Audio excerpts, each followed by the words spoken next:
আর বিপদ আসলে এটাকে নেগেটিভলি নেবেন না সব সময়। বিপদ আপদ এটা অনেক পজিটিভ ভালো জিনিস আমাদের জীবনে বয়ে নিয়ে আসে। শাইখুল ইসলাম ইবনু তাইমিয়া আলাইহি রাহমা উনি বলতেন, খুব দামি কথা, খুব হেভি ওয়েট কথা, মনোযোগ দিয়ে শুনুন। তিনি বলতেন, যে নেয়ামত তোমাকে আল্লাহ থেকে দূরে সরায়, ওই নেয়ামতের চেয়ে বিপদ ভালো, যে বিপদ তোমাকে আল্লাহর দিকে ধাবিত করে। আই রিপিট, আমি আবারও বলি, যে নাজ নেয়ামত তোমাকে আল্লাহ থেকে দূরে সরিয়ে দেয়, সে নাজ নেয়ামতের চেয়ে ওই বিপদ আপদ ভালো, যে বিপদ আপদ তোমাকে আল্লাহর কাছে টেনে নেয়। তাহলে বিপদ আপদ আসলে আপনি হতাশ হবেন? আর কখনো দুঃখ করবেন? মোয়ারের ভাইয়েরা, আর মন খারাপ করবেন?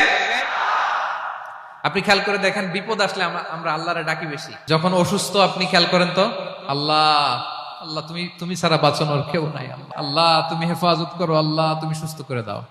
যখন লাইফ থ্রেট, আপনি গুম হয়ে যেতে পারেন, আপনার কারাবন্দি করতে পারে, এরকম একটা বিপদের মধ্যে আছেন, তখন খেয়াল করেন তো আল্লাহর সাথে আপনার কানেক্টিভিটি, রিলেশনশিপটা কতটা ডেভেলপ হয়। কারণ বিপদে পড়লে আমরা আল্লাহরে ডাকি বেশি। তাহলে বিপদ আপদেরও কিছু পজিটিভ সাইড বা দিক আমাদের জীবনে আছে না নাই?